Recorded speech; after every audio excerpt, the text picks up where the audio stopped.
Selam arkadaşlar, kanalımıza hoş geldiniz.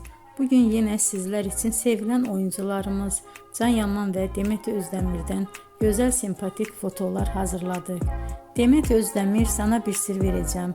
Kurt Seyit Şura, Çilek Kokusu, Erkenci Kuş dizisinde rol almış. Herkes tarafından çok beğenilmişti. Biz de sizler için onların sempatik videolarını hazırladık.